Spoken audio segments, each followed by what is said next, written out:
it was him when I was in the loo having a pee, and I got fascinated. And this man has a certain amount of notoriety. And we need to do some website research on him, Stuart. Yes, mate. So what we can do is see if he's got a website, which I suspect he has, because that's how he makes his living out of talks and books and things. Then I want you to email him and see if we can get him on in the next 90 minutes. Okay. Because I think he might be up for it. And if he's the kind of bloke who I think he is... Did you talk to him? No, I didn't. I watched him. Right. In fact, I stalked him. That's very pervy. I stalked him. Well, no, let me tell you what happened. And it was a big white boat, and it's a ferry, and it goes from Portsmouth, and it goes to a place called Fishbourne on the Isle of Wight. Mm-hmm. And I was in the gents having a wee. Okay, so and you were staring at him while he was in the... in walked a bloke past me, and I thought, you look familiar. And he was David Icke. Oh, my goodness me. David Icke came in to the gents on board this ferry.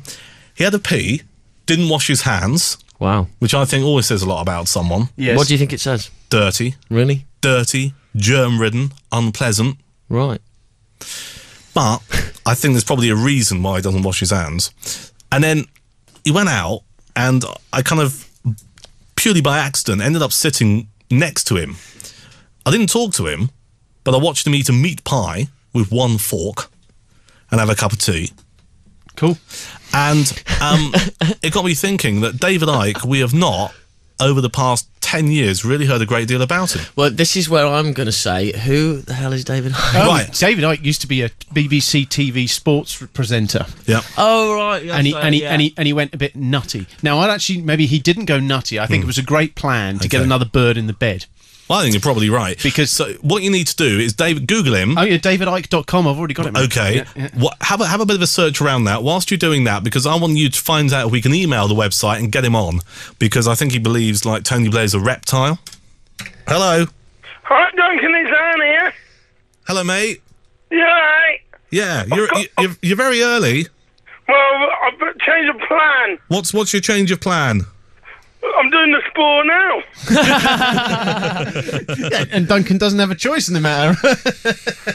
Well, did we have you on last week? Yeah, this is a regular thing every Sunday. Yeah, well, your mum got involved 2 weeks ago, didn't she? Oh, don't ask. It's a long story. Well, we got all the time in the world. What happened? Well, you're not supposed to be on the phone. No, put it this way. I was a bit stressed because I had a bit of a barney with my dad and had my girlfriend over at the same time. Yeah. So it's women trouble. Over what? What's your girlfriend's name? Wendy. How long have you been going out with Wendy? Wendy? 5 months. Wendy. Last time you and I spoke, in fact, it was the last time when Tom wasn't here, you told me you didn't have a woman in your life, which is why you got your rocks off to Star Wars. No, I didn't want to embarrass her. Online. Where did you meet her? It was on a website. Which Star one? Wars convention. Person.com. Perjury.com? No, person.com. Person.com, okay. I got my name Cheeky Bummy and she's got my name Honey. Right. What happened next? Well, it was Easter Sunday we started chatting. Yeah. And we got chatting and I asked for her number and we sort of hit it up from there. So, what do you have shared interests? Yeah. Which are? Ozzy Osbourne. Sharon! What else do you do with Wendy? I would say, but it's not 9 o'clock yet. That's okay. We don't care. Well, it depends where people are actually listening or watching this around the world. Yeah, so it could be 4 o'clock in the afternoon in America. It's still not. That's why I'm being careful. what do you do with Wendy? What do you do with your girlfriend or wife? And that's what I do. Well, as little as possible these days. But there you are. Again, he's married. Okay. Well, we need to get the Alan's sports news, don't we? So here's the sport with Alan on Play Radio. Okay, we start with football this evening, and in the Premiership today, Bolton and Spurs remain locked in the Premiership relegation zone after they cancelled each other out in a 1-1 draw at the Reebok. Bobby Keane fired Spurs in front, but the home side were level within 5 minutes as Ivan Campo marked his first star of the season by heading number 3 from El Hadji Diouf. At St James's Park, Mark Viduka scored tries to help Newcastle, which was marred by another injury to Michael Owen. Dean Aston volleyed the Hammers level following Lucius Neal long throw, but Owen limped off with what could look like a recurrence of his groin problem before Enzolberg tapped in the air, and that was Newcastle 3, West Ham 1.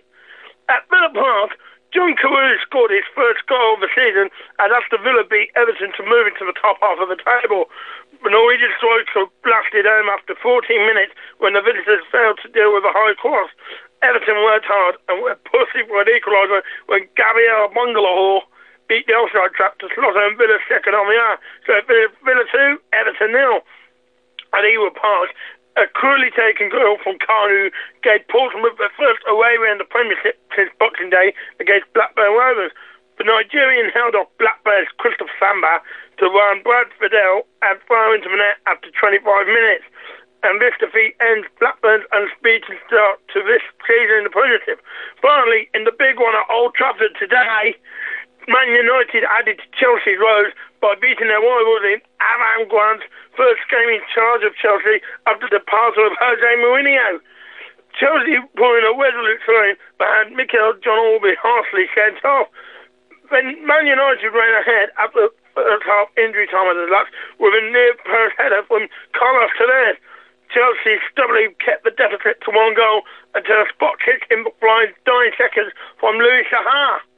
Now we go to Rugby Union, and in the Guinness Premiership today, London Irish beat Newcastle 19 points to nothing, Sale beat Bristol 20 points to 6, and Gloucester beat Saracens 38 points to 31.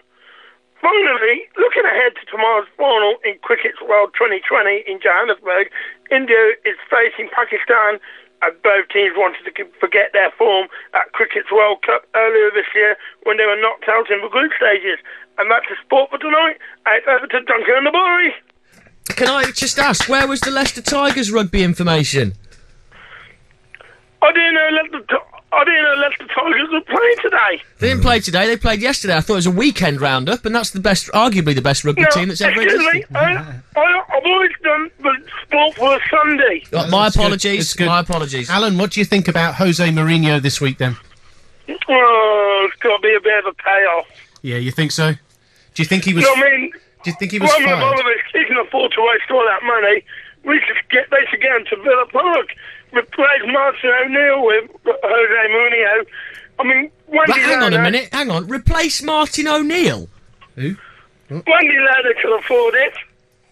What? Replace Martin O'Neill? Sorry, what? I missed that bit. What did... He said replace Martin O'Neill with Jose Mourinho. Oh, I think so. I think O'Neill's far better man manager than Jose Mourinho is. I think... I got a better idea. Why not replace Steve Bruce with Jose Mourinho? He could still be in charge of the Blues, but it'd be Birmingham City instead of Chelsea. Well, yeah, send him to Birmingham, Yeah, that's right, Birmingham. Give him Birmingham City. Or send him to Coventry. Yeah, no, I don't want to send him to Coventry. What about, send him to the Baggies. Same time next week. Of course. Good man. Cheers, Al. All right. Don't get that on 5 Live. It's 5:30 the hour, and this is something that happens on Play Radio UK. We do it on a Sunday evening UK time, and it's normally Tommy and Duncan. Tommy is absent this week, nothing sinister. I think he's catching up on some sleep, so he's back next week. So I'm Duncan, and Matt's here. Hello. And Stuart's here as well. David Icke. I've just seen something flash up saying Tom wouldn't be happy if you two were dissing David Icke. I'm not dissing David Icke. Yeah. What I want to do is find out more about him and his thoughts and his beliefs, and I want to see if we can get him on the show in sometime between now. Well, we've got 90 minutes left. So have you found his website? I have, yeah, davidicke.com. Yeah. Is there a contacts icon or an email thing there? I am, at this very moment, filling it out. I'm just about to enter the message to find out what to say. Yeah. So what, you're going to give him the phone number? I'm going to ask him if he's available for interview, and if he wants to call this number, or if he wants to give us a number to call him on. Yeah. He was reading a book on the boat, and it was called Punk Science. I don't know if that's relevant. I know he has many theories, and what I'm fascinated about, and this is, if we can get him on, I'd love to talk about, well, 2 things. One, because he believes there are certain conspiracy theories he has. Is that a fair assumption, Stuart?